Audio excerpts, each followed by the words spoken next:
I'm Carolyn Presutti with the VOA Special English Health Report.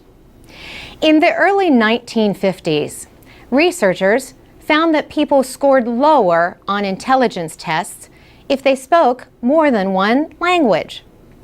Research in the 1960s found the opposite. So, which is it? Researchers presented their newest studies in February at a meeting of the American Association for the Advancement of Science. The latest evidence shows that being bilingual does not necessarily make people smarter. But researcher Ellen Biastock says it probably does make you better at certain skills. She says, imagine driving down the highway. There are many things that could capture your attention, and you really need to be able to monitor all of them.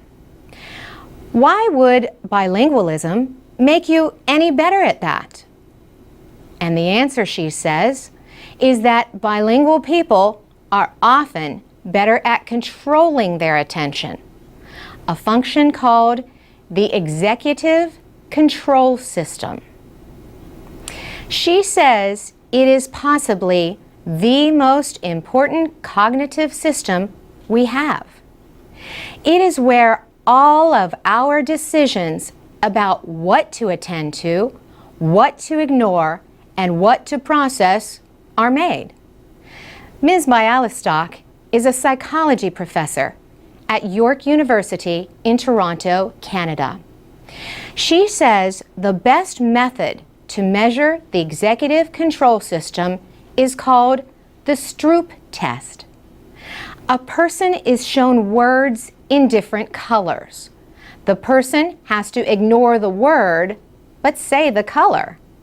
The problem is that the words are all names of colors.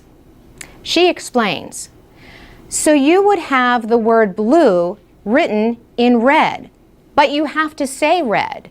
But blue is just lighting up all these circuits in your brain, and you really want to say blue. So you need a mechanism to override that so that you can say red. That's the executive control system. Her work shows that bilingual people continually practice this function. They have to, because both languages are active in their brain at the same time. They need to suppress one to be able to speak in the other. This mental exercise might help in other ways too. Researchers say bilingual children are better able to separate a word from its meaning and more likely to have friends from different cultures. Bilingual adults are often 4 to 5 years later than others in developing dementia or Alzheimer's disease.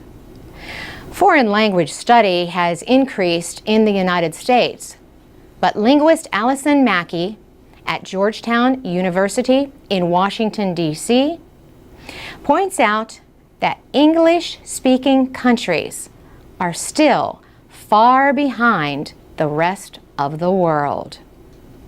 For VOA Special English, I'm Carolyn Presutti.